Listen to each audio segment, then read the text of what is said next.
Motherhood is all-consuming. Having babies, nursing, feeling the fear of loving someone that much. And there's this baby on your chest and boom, your entire life has changed. It's a privilege of being your child's safest space and watching your heart walk around outside of your body. The truth is, I can be having the best time being a mum 1 minute, and then the next I'm questioning all my life choices. I'm Lo Mansfield, your host of the Lo and Behold podcast. Mama of 4 littles, former labor and postpartum RN, CLC, and your new best friend in the messy middle space of all the choices you are making in pregnancy, birth, and motherhood. If there is one thing I know after years of delivering babies at the bedside and then having and now raising those 4 of my own, it is that there is no such thing as a best way to do any of this. And we're leaning into that truth here. With a mix of real life and what the textbook says, expert insights, and practical applications, each week we're making our way towards stories that we participate in, stories that we are honest about, and stories that are ours. This is the Lo and Behold podcast.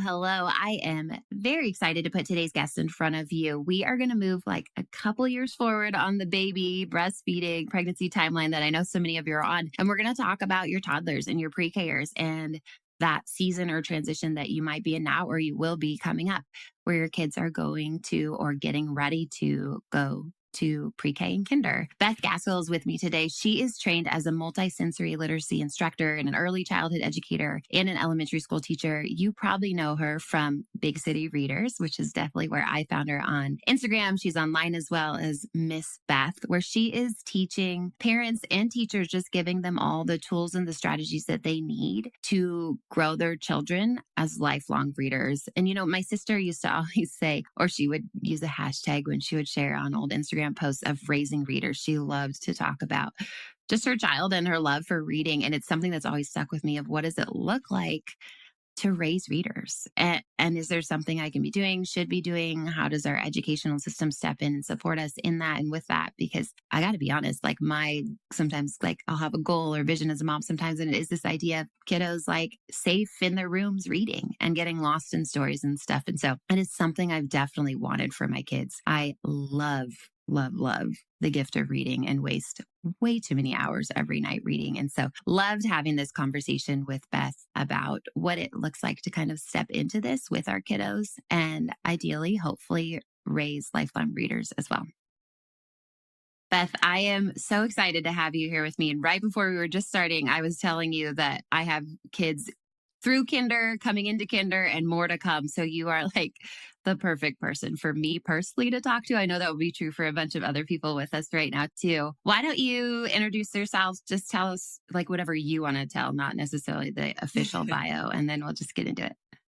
Sure. Yeah. My name is Beth Gaskill. I am a originally learning and behavior specialist. I worked in the classroom. I did teacher coaching, then moved into a reading specialist role in elementary schools, and then built a company. And really, I care a lot about helping parents feel empowered. So I built a tutoring company that then kind of evolved into parent coaching classes before kids even started kindergarten. So our big focus is on, behavior, learning behaviors and learning to read, but a lot of it is on helping parents know what your kids should know at certain stages and are they behind and what's coming home from the school. And I know you said not the official bio, that felt like closer to an official bio. I just wanted you to tell everyone that you're one of 12 kids. And, I'm one of 12 kids. Yeah. Well, okay. As I was saying that, I was like, she wants me to say the more personal stuff. I am from a really big family. My parents adopted a whole bunch of kids. I'm the youngest of 4 biological.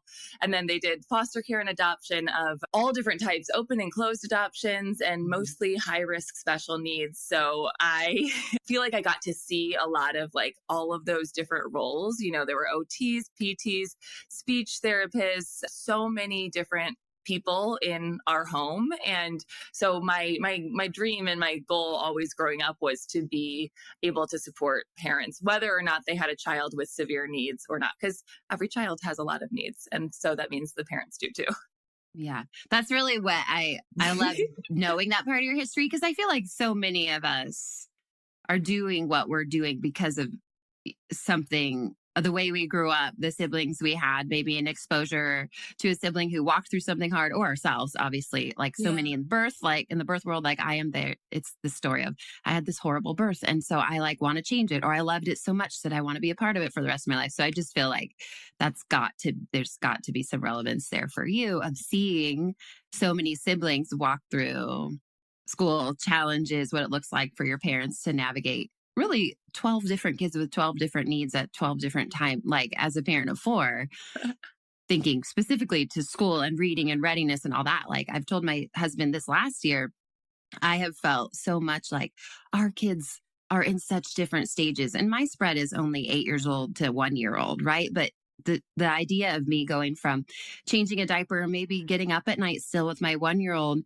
to my nearly 9 year old navigating like school dynamics, drama with some friends, like whatever's going on almost more emotionally with her. Like that's a big range of responsibility for parents with kids in so many different seasons. And so when you tuck in so much of what you do, reading and readiness and all that, it's just like, sometimes I feel like this other thing of like, am I paying attention to my 3 year old? Are they going to be ready? Just trying to, I just think bigger families like yours, that probably was apparent to you at some point that you started to see, wow, there's a lot on parents' plates. There's a lot to pay attention to. Yeah. Well, and my parents will say like, the first round raised the second round of kids. But I think what you just said, though, the almost 9 year old and the 1 year old, that is an actual crazy age difference that people don't talk about enough. That, you think like, 2 under 2 is crazy, or like a really big age gap. But like my sister has 4 kids also, and her youngest is 1, her oldest just turned 10. And like the science fair project and like having like all of the things like the hot glue gun and then the 1 year old wandering and grabbing, it is so hard to do both of those like stages at the same time. Absolutely. We are feeling it over here. I think when you have, they were born like every 2-ish years. So in general, that doesn't seem outlandish to anyone. You're like, oh, you've had a kiddo every couple of years. None of them seem super far apart. But when you think about the top and the bottom, that's where as a parent, you start to say what we're saying here, which is like, ooh, I am being stretched in a lot of ways right now, for sure. Yes. That's like kind of a good segue into basically, I am not a teacher. I listened to your podcast the other day, a podcast you did the other day with a teacher, and you two, like, you clearly like understood each other and it was fun to listen to, but you like knew the words and knew the things. So I feel like when I'm chatting with you right now, it's 100% as a parent who's like, tell me what I need to be thinking about, and not to like shame myself or what maybe did I miss when my first 2 kiddos were getting ready for school, since I have 2 in and 2 not in yet. So I feel like as we're chatting, almost I'm going to say like, I'm going to ask the dumb questions. Not that you guys are all dumb who are like me, but like I know nothing about this except for just as a mom raising her kids and like hoping they learn to read and then they're ready for school and all of that stuff. So I was wondering if you could initially kind of start talking like a little bit about your training or your growth, because I know it's changed from you, and specific to your Orton Gillingham training and what that means. Because as a parent, I've heard those words, now listen to some podcasts about them, but it's still kind of to me like, what was going on in the school system, what's going on now, and where are we at as parents, and then putting our kids into these programs and kinder and all that stuff. Perfect. And also, I will say there are probably people that have school age kids that have never even heard the words Orton Gillingham. So you're not in the asking the dumb questions. That's already like, because, okay, let's start with like in America, our education system is not regulated. Somebody just messaged me this morning and said, hey, in CPS, Chicago Public Schools, I'm in Chicago, just sent out like assessments. Maybe you should talk on this about the curriculum that Chicago Public Schools use. And I was like, babe, I'm so sorry to tell you, there is not one standard curriculum. It could be different in this classroom or in this classroom. You could have twins in the exact same grade, and across the hall, they're in 2 different classrooms. They're learning different things. So that's one thing. So like, even if you feel like you get it, don't feel like if it gets confusing again, it's your fault, because it's chaotic. But in general, we've made a shift. So there's this actually term, it's called reading wars. I think it's a book as well, but it talks about the 2 different types of learning to read. There's one that's called whole language, and there's a whole bunch of different curriculum under each of these things. So there's science of reading base, which comes originally from like the two big researchers are Orton and Gillingham. And then the other one is whole language. And there's a lot of people in this area, like one is Lucy Calkins, if you've heard that name, but whole language means like these people said, it's easier to teach kids to just memorize whole words. So you might see like a sight word list and they say, memorize these words, or like talk to a lot of preschool parents that say like, people are like, oh, they learned the ABCs. Great. Now do sight words. And like, don't do that.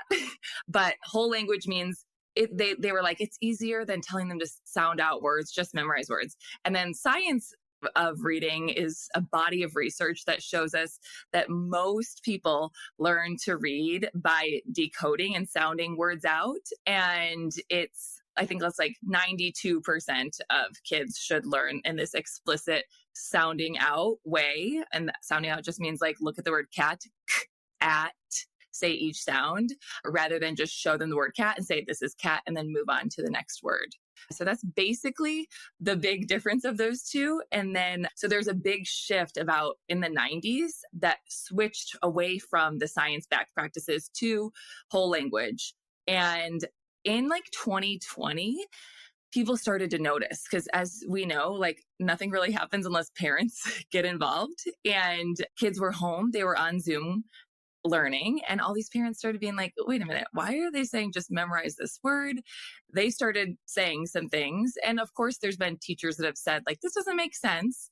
I was one of the teachers that was taught to just tell kids to memorize. And I did teach that way until I kind of realized it wasn't working. And then I went digging, and that's when I got training in Orton Gillingham. But 2020 is when we started to hear more about people like getting mad. And now there's like, it's that one of these methods has been banned in 15 states at this point in 2025. So we're on the push out of this whole language, memorizing words, look at the pictures and guess, but it's still happening in a lot of schools. Okay, that's perfect. I'm curious, and maybe you said this and I just totally missed it. So we started more teaching this like science-based approach, moved to whole language, and now there's a shift back. Why did we switch? Did I miss that part? Like, where do you think that came from in the 90s? Okay, so it came from this woman, Lucy Calkins, and it's actually there's a really good podcast episode covering it. I think it's The Daily, but like breaks it down. But she had this philosophy that kids could so she looked at like monogrammed towels, and she noticed that little kids were starting to say, oh, those are my initials. Oh, that's my name, if they would see it on monogrammed things. And so she was like, we're wasting time telling kids to sound words out. We want them to just love reading. So just tell them to look at the words and they can memorize it. But what the research showed us is that her theory on that, like if you look at, look at different classes, right? That like certain level of income would be people that would be paying extra to monogram their kids' things. So we were seeing like, okay, some kids were getting what they needed because some people had extra resources. So they were not learning in school, but they were getting an extra tutor, but the other kids were falling behind. So that makes me think of, I remember with one of my first kids starting to get ready for school, and I'm assuming this is part of like, yeah, this is why this doesn't work. But just almost the recognition, like, what is this? So the word is this type thing.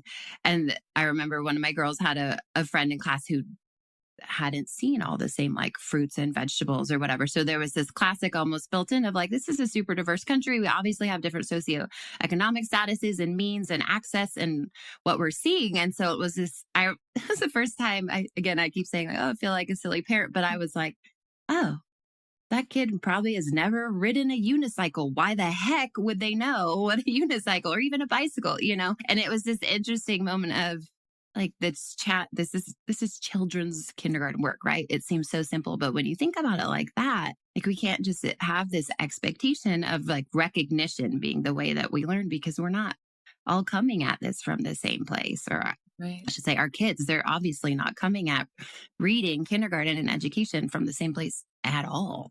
It's wild. That's exactly it. So if you have any like early reader books, you'll probably see, I should have had one in front of me, but it's essentially they follow a pattern. So the way you don't want to teach them is if they follow this pattern. So it's like, I like my slide and the picture is a slide. I like my swing and the next picture is swing. So they just memorize the pattern and they're just guessing at that word using the picture.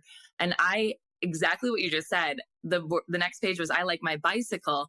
And this little girl I was teaching was like, I don't know what that is. And I was like, oh my gosh, she's never seen a bicycle before, and also bicycle, like we learned that C is soft when a Y comes after it in the end of first grade. So like to be giving that as an early reader book in kindergarten is just setting them up for failure. It's literally teaching them to the test. So we just push them along. And then we see third and fourth grade kids are failing because we're not focusing on these decodable books.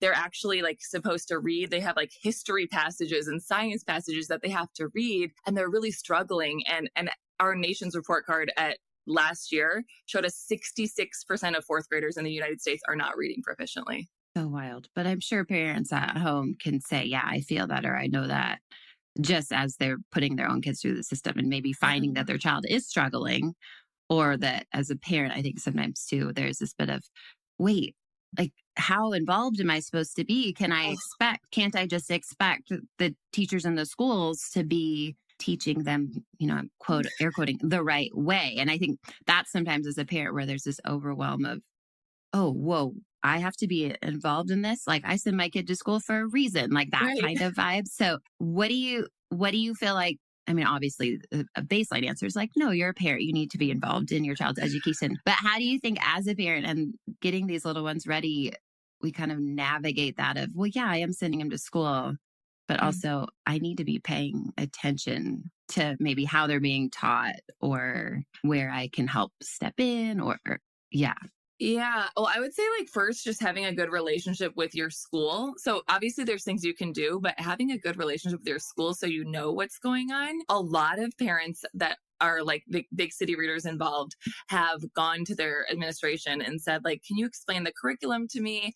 And I always encourage parents to be like, if you want to see change, you've got to be a part of it. So I'm like, you're going to have to be like, okay, what is it? Do we need to get subs for the teachers so they can get training? Do we need to raise money? Like, what do we need? So ask your school, like what you can do rather than first being like, I'm going to teach them at home. See how you can get involved in the transition at the school. Schools have so much red tape. So like, it might be like they have agreed that they're changing the curriculum, but it's 3 years down the road.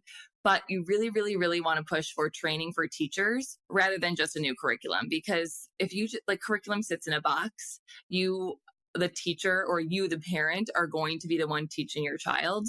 So if you do things at home, like invest in like learning for yourself rather than just like a game that says it's going to teach your child how to read. Probably similar like to having a baby, someone might be selling like some product that's going to be like, this is the best pillow in your delivery. It's like, no, you want to be empowered to know exactly what it means if this number is showing up or if the doctor says this or like, all those things. Yeah, no, that makes perfect sense. I think about that a lot, like birth plans, they have this like hot topic. Should you have one? Should you not?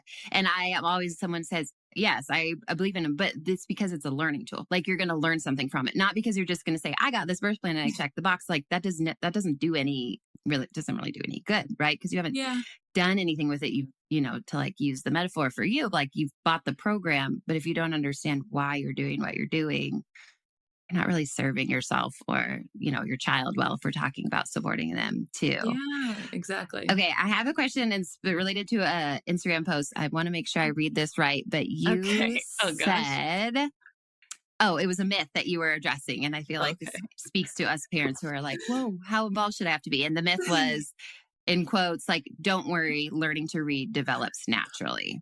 So can you just talk to us more about your feelings on that idea? Yeah, actually, I meant to say that earlier when we were talking about the two methods. So the whole language follows like that philosophy. But our brain, when you were born, is typically wired to learn how to walk and talk. Like we actually have that wiring typically in our brain. Of course, there are some situations where we need more support, but your brain is wired usually to do those things, but it is not wired to learn how to read. Like we have to actually teach it how to read. So a lot of people think like, wait and see, it'll develop. And of course, anyone in the early childhood world will caution any wait and see, even if it's talking or walking. But usually those things do develop, not reading. So explicitly teaching, that means like showing your child, like, this is the letter L. The sound is ooh. So about 8% of people's brains don't need to be explicitly taught how to read, but that means, 90 some percent do.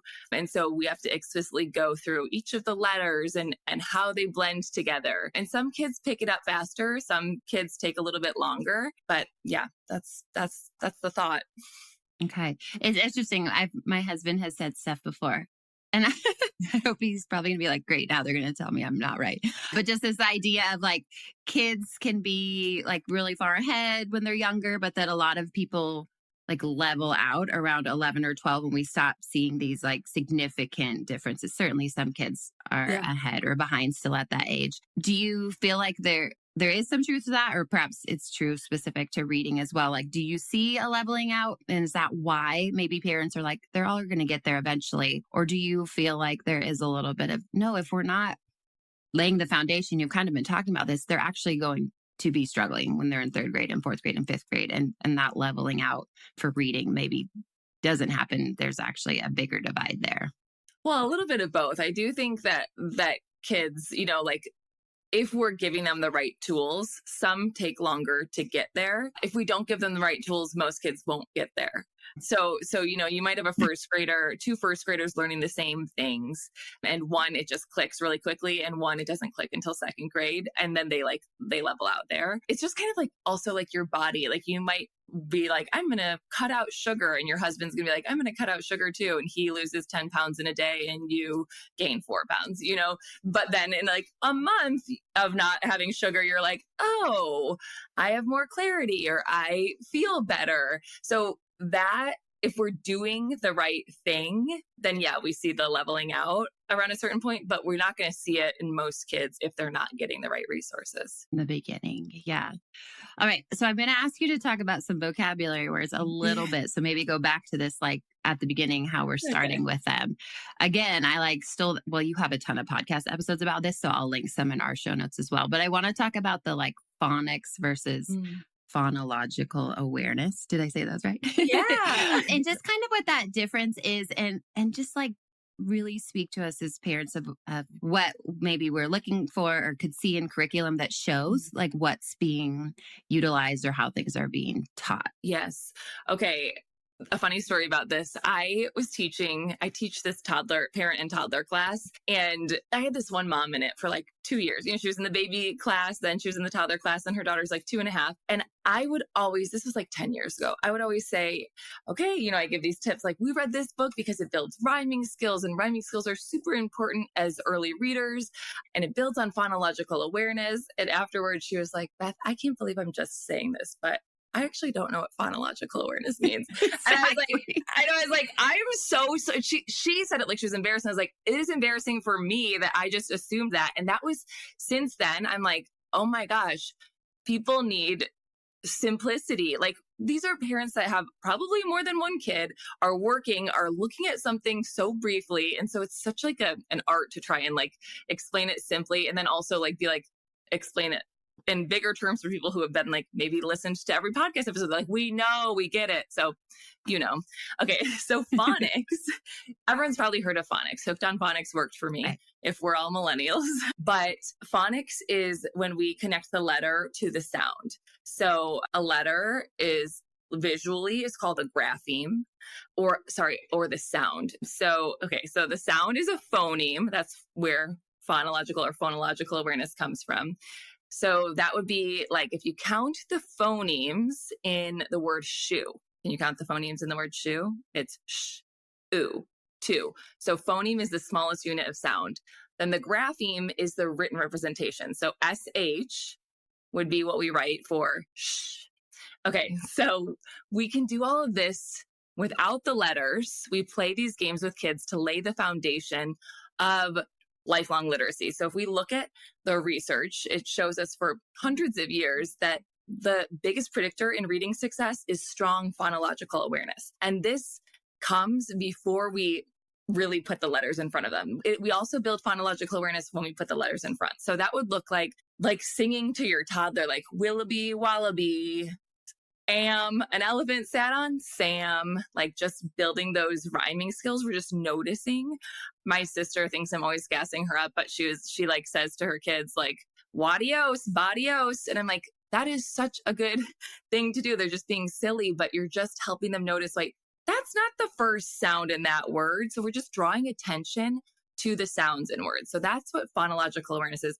Phonics is when we match the visual letter to the sound. So it's not that there's not a place for phonics. It's that we really maybe we should be starting more from a place of phonological awareness, like sounds before letters. Like we want you to, it sounds like cheesy.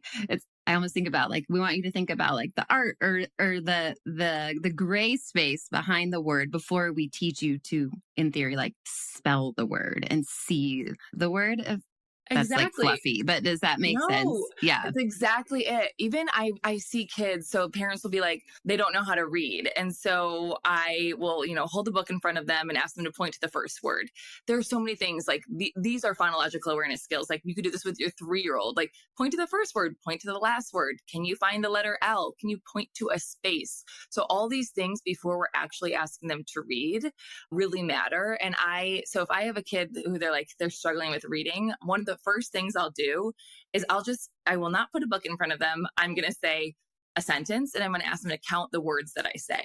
So if I say, let's go eat pizza, and they're separating pizza as 2 words, I know right then and there, they're struggling with the difference between syllables and words. And that shows me exactly why they're not able to read the word cupcake, or they're struggling and they shut down when they're writing some simple words that they maybe should know how to write.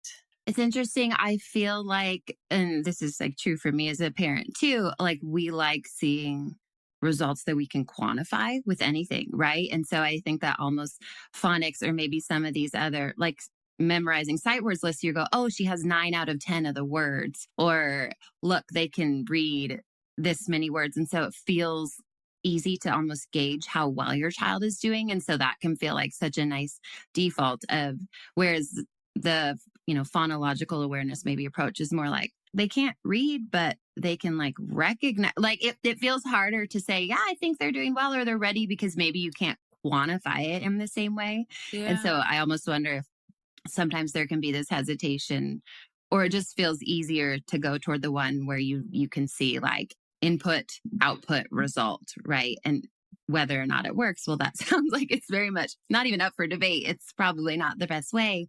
But if it's easier for us as parents, sometimes we just are like, but at least now I can say my son can read and do his ABCs. So he's ready, and having that can make us feel more comfortable, even though these other ways are shown to actually be much more valuable, even though they don't necessarily yield some sparkling 9 out of 10 while we're getting our kiddos down the road. I know. I often joke that I would be a much smarter business person if I did tell people to memorize sight words, because imagine I could do like 2 lessons with a kid and be like, they know 20 words now, because your brain loves to memorize.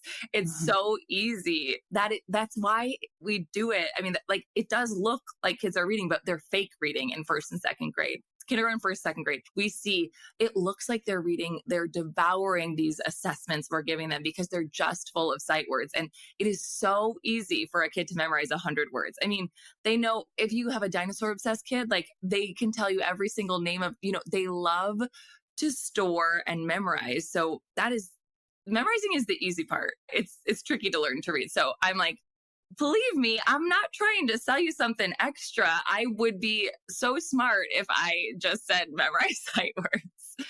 Yeah, well, you would. We like human beings like results, right? And I almost feel like what you're teaching is almost more of like, no, let's trust this process, which sounds like such a cheesy thing to say, but it is. It's like, this is about trusting the process, because it will lead us to the point, I don't know, where kids should be where they want to be. I almost said like lead us to whatever reading level, but I actually know that you don't like reading levels.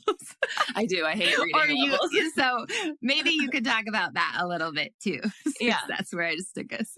Yeah, sure. Okay. So you might hear from your child's teacher, especially in kindergarten, 1st and 2nd grade, okay, they got assessed. Their reading level is a B. And like, what does that mean? Like, especially to parents, like, okay, great. Oh, also, I just remembered you asked me what would be a good thing to see in your child's curriculum. I'll come back to that. But I don't love this. I think if your child's teacher doesn't tell you a letter like this, that's a good sign, because reading levels are actually just data points for teachers and administration, it's one data point, but it's not a lot. It tells us, so an assessment that would give you this level B is exactly what we talked about, like the pointing to the words and saying, I like the swing, I like the bicycle. So that doesn't tell us really anything. It can be a data point if your school is using it as like 5% of what they're using to track what your child can do. And they say, it's called Phonics and Parental is the A to Z. We use Phonics and Parental. They're at level D. We want them at level G. But here's what it actually means. Like, this is what you want to hear. Their developmental spelling level shows me that they're really struggling with long vowel patterns, but I can see in their writing analysis that they have got short vowels down. I also gave them an assessment with a decodable reader. They were able to read every single word with CVC words and beginning blends and these 3 digraphs, TH, CH, and SH. And so, giving more specifics about what their writing patterns look like, that is what is like really, really important in helping see the whole picture. But like saying they're like a level D means absolutely nothing to me. Mm-hmm. It's funny. I just went to some back to school nights. It's fall present day when we're recording this. And so all the kids are going back to school. And I learned that my girls are at a new school this year. And I learned that they don't do spelling tests. And I was like, oh, interesting. And then immediately they said, we don't test like just how to spell individual words because it's all memorization. I know I was like, Beth is going to love this, I think. And they're like, it fleshes out in their writing. And that's where we see like comprehension, and their ability to read and spell. Like you don't like spelling tests are just memorizing. And so I was thinking of you last night, knowing we were going to chat because I was like, I think if I tell her this, she's going to say, that's great. It is. Oh my gosh, that's so great. And their old school did the classic like spelling test every Friday. And to be honest, I never thought much of it. And I would say both my girls, who are past kind of kindergarten, I have a first grader and a third grader right now. So, I mean, my first grader is still very much learning how to read as well. But they both seem to be, good readers and they're doing well in this area. And so I haven't thought much about it now that we're past some of those initial stages of like, how are we doing? Is the foundation strong? But then to know that this new school that they don't do the spelling tests versus the old one that did, I'm like, oh, that's interesting. I think we're doing good here. And it wasn't like I did a ton of learning about how they were going to teach my girls specific to this season and reading that we're talking about, because kind of it felt like they've gotten through some of this foundational stuff. But now I'm thinking about my son and my other daughter who will come through and start from this kind of point that we're talking about too. And I'm like, oh, okay. I think that shows that they are maybe more on this side that you're talking about. And it's not about memorizing and all of that. So I just needed you to tell me that that's great for my kids' school. So it is. I hate spelling tests. They do nothing. You might though see, not you, but someone might see a spelling pattern assessment. And so like you might hear like, we're learning AR words this week. Here are some that we might test them on. But they might give you like 30 words and then like give a random 10 for them to see, just for the teacher to see, are they understanding the spelling pattern, AR versus ER? Mm-hmm. And I have seen at the old school as well, like tons of that digraph work, like where it's all about what the sounds that the two letters make. And I will say a ton of their spelling tests were actually each week it was like, we're working on IA or EA, and so it sounds like they were doing a good job at the old school too. Yes. But it was fun to kind of hear that spelling explanation. And my like, I'm going to say like typical parent, like thought process was like, oh no, spelling test, interesting. And then I thought, oh, actually, that's actually excellent. Yeah. If they're just memorizing, it's not doing anything. So I was just thinking about it more before talking to you. I love to hear that. Okay. Last question. And I will just tell you guys again, she has lots of podcasts on this and I'll link some of them again, but just wanted to flesh out a little bit with you of not the whole kindergarten readiness, redshirting conversation, but just some little things to kind of look for in your child as you're getting into like the pre-K years, kinder years, and almost more specifically, share with me some of the, like, you do not have to worry if your child cannot read, like that type of thing. Because I think we have these really big expectations of our kindergartners and we forget that they're going to learn in kindergarten. Like that's the point. So what are some things maybe we do want to see as parents that says, hey, they're ready for kinder, and maybe some other things that do indicate like not quite yet, both I'm assuming behavioral and like learning specific. So I'll say it is developmentally appropriate to start kindergarten not knowing all of your ABCs. So whatever happens then, the school might flag it or whatever in the first couple of months, and you might panic, but it is still developmentally appropriate. We've changed a lot of standards, but kids haven't changed, Like, can I ask you a question? When you say not knowing ABCs, do you mean know the ABC song? Do you mean recognizing letters? What do you actually mean when you say no ABCs? That is so I literally just wrote down as we were talking that I need to make a post about what it actually means to know the ABCs. So knowing the ABCs is going to mean like recognizing the letters, but visually. If you point to the letter, do they know the sound? So we want them to be able to recognize uppercase and lowercase and know the sound when they see it. And know if you say book, they can write a B, uppercase and lowercase. So if they know about 60% in all of those areas, that's great going into kindergarten. A lot of times people just focus on uppercase letters but most books are written in lowercase because we don't write in uppercase. The first letter is. So I would say if you're going to work on ABCs or something with your preschooler, like work on lowercase recognition. So the first thing you want them to be able to do is be able to recognize the letters, and you want them to be able to say the sound. I would say if you're going to focus on one, teach the sound first. Like you show them the letter L and say, ooh, they have to name the letters too, but that's pretty easy to be able to name the letters. It's harder to remember the sounds. We need to know the sounds to blend. Of course, in an ideal world, you're going to teach them the letter and the sound together and uppercase and lowercase together. So that's what knowing the ABCs is, being able to recognize and hear the sound and write it. So if they can do that with about 60% of letters, that's great. But they don't need to be able to do that with the whole alphabet. So that's something, well, I'll say academically speaking, that is, I'm going to say expectation, but obviously there's a spectrum here, that going into kinder, they can do about half of the alphabet, recognize, see sounds-ish in that way. Yeah. But I'm assuming that even if a child isn't quite there, that doesn't necessarily indicate like they're not ready for kindergarten. They don't know all their letters. Like, right. I would say more so, okay, like I look at, can they take turns? Do they know how to talk to adults? Can they self-care? Like, are they able to go to the bathroom independently? Like your child's teacher in kindergarten is probably not going to be able to help them go to the bathroom unless, like they have an aide. Are they able to zip their own coat? Most of the time. It doesn't have to be that they can do these all perfectly, but most of the time, can they do these? Can they count to 10? Can they write their name? These are the things that I would say like to focus on. Can they open their lunch independently? Of course, none of these on their own would be like, oh no, they're not ready for kindergarten. But these kind of simple things like the counting, the being able to stack and count. So if you like have them stack 10 blocks together, like, can they do that? Yeah, those are the things that I would say kind of to look for. It's interesting.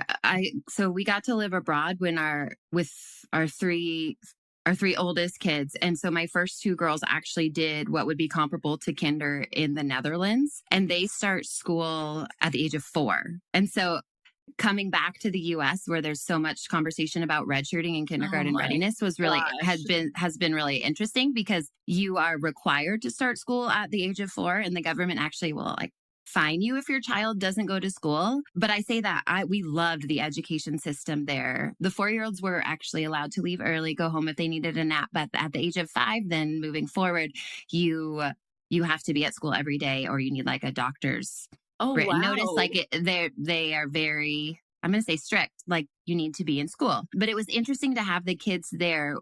They went to an international school, taught some Dutch, but followed maybe more, I'm going to say like international or American principles. Yeah. The Dutch use like different systems. I was looking at this the other night before we were going to talk. But my 4-year-old, sorry, that taking a long time to land the plane. My 4-year-old, when she started, and she actually started the day after she turned 4, because when we moved, her birthday was a couple weeks later. School started the day after her 4th birthday. And so she was there. Like, oh my gosh, just so had little. Turned 4. And I know it was looking back, I'm like, oh, you're so sweet and little. And, yeah. But we were very much like, how is this going to go? Because over here in the US, like some of our kids are 5 when they start, some are even creeping closer to 6. And so it was like, is this going to be appropriate? Gosh. And all of the learning or any feedback that we did receive that first year was all the stuff you just talked about. Very behavioral, like, hey, with her, why don't you guys focus on like 2-step tasks? Or if she had a problem sitting still, they had this puppy dog that had like a weighted lubby, and they would get to hold it in their lap. So she was learning, and they were laying the foundation for sure of like, I'm going to call it real learning. I mean, like the more academic stuff. And she's actually an incredible reader, which we are like, wow, they were really doing something in the Netherlands, even though they felt more focused on this like whole child social behavioral part in these little years. So it was just really cool to see. I'm not saying kids should go to full-time school at the age of 4, but the readiness was not tied to numbers and reading and being able to write her name. It felt like it was more tied to this idea of, can you take care of yourself? Can you exist in another space with other people?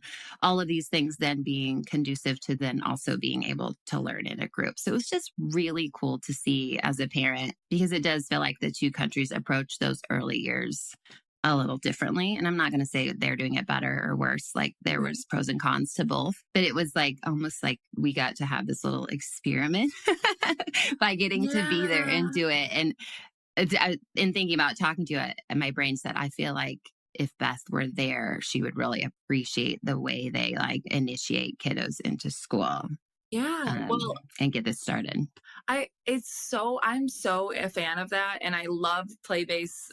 I wish kindergarten was still play-based, because we know that it's really regulating their nervous systems. And we know that when you have a regulated nervous system, kids will try anything. If they feel safe and secure, they're going to take risks. And learning to read is a risk. Like it's scary. It's basically like, like going zip lining. They've never done this before, and you're asking them to do this out loud, and it's scary. And so if they are dysregulated, then it's like so much harder to do. But if they feel confident going into school and they can take care of themselves, they're so not in fight or flight mode. And they're like, yeah, give me that book. I'm ready for it. Mm-hmm. Well, that's like 10 other questions I would ask you, but we're going to stop. I'm like, what about when they're anxious? What about this? Can you tell me all this? But I know you have a lot of free stuff on your Instagram, your blog, all of that. Will you share your Instagram, your website, where they can find your resources and find you? Yeah. So on Instagram, I'm Big City Readers, and website is bigcityreaders.com. We have a blog with tons of tips and activities that you can print out and do with your child. And the podcast is Play on Words. And I always say, I'm open in my DMs. Like if you're like, I don't know what's going on with my child's school, like send me a picture of what gets sent home for reading, and I will like tell you if I can. Yeah, I love that. I don't know that I even asked you enough about that, but that idea of being parents and trying almost to like mine the information coming in and trying to figure out, I think can be really overwhelming. So guys, her blog too is awesome. I was again looking at it last night just to see how much is on there, and there's a ton. And I will, like I've mentioned, link some, I don't know, just podcast episodes too that I have found really helpful in some of these like kind of early reading kinder years that we're in. Yeah, that we're in too. Okay, last question, ask everyone just for fun. What's something big, small, like it can be so silly or grand in your life right now that is just bringing you a ton of joy? Oh my gosh. Summer camp. My partner owns a summer camp, and we get to spend like half the year there. And we just went jet skiing yesterday. Okay. Is it still I mean, I know what the date is, but are the kids back at school or not yet? Back, where you are? So since it's ours, we get to go and like do like the tear down and all that stuff. So we go up there like through November. It's like we used to, in Washington, where I'm from, September was like my favorite. It's technically not summer right anymore, but it was like the most gorgeous summer month. Truly was September, and then right into that early push of October is the best. So it's my favorite like summer month when I lived there. It's 80 degrees today. So beautiful. Yeah. Okay. Well, I love that. Hopefully you can keep enjoying it for a couple more weeks or longer. Yes. And thank you so much for honestly just answering all my random parent questions. I know that I have so many parents who are right where I am too. So I know this will be super valuable for them as well. Well, thank you. Thank you for all you do. I love your stuff. It's so funny too. You like make such a hard topic seem so enjoyable. That's the goal. Birth can be fun. It can be hard. It can be both. Yeah. Thank you. So good to talk to you. You too. Thank you so much for listening to the Lo and Behold podcast. I hope there was something for you in today's episode that made you think, made you laugh, or made you feel seen. For show notes and links to the resources, freebies, or discount codes mentioned in this episode, please head over to loandbeholdpodcast.com. If you aren't following along yet, make sure to tap subscribe or follow in your podcast app so we can keep hanging out together. And if you haven't heard it yet today, you're doing a really good job. A little reminder for you before you go. Opinions shared by guests of this show are their own and do not always reflect those of myself and the Labor Mama platform. Additionally, the information you hear on this podcast or that you receive via any linked resources should not be considered medical advice. Please see our full disclaimer at the link in your show notes.